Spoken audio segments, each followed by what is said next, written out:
انا للہ و انا الیہ راجعون۔ انا للہ و انا الیہ راجعون۔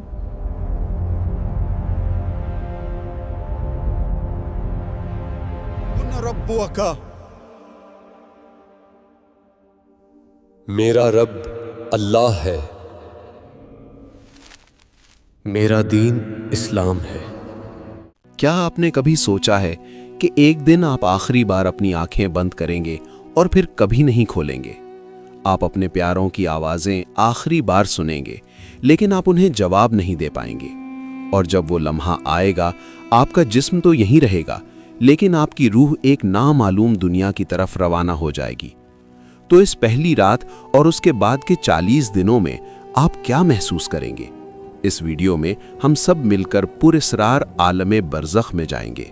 ہم اس سفر کو دیکھیں گے جس سے ہر انسان کو گزرنا ہے، لیکن ایک شخصیت اسے بہت اچھی طرح جانتی تھی، ہمارے پیغمبر محمد صلی اللہ علیہ وسلم۔ ہم نے جدید ترین مصنوعی ذہانت کی ٹیکنالوجی کا استعمال کرتے ہوئے موت کے بعد کے ہر لمحے کو زندہ کیا ہے۔ آپ کہانی گیٹ پر ہیں۔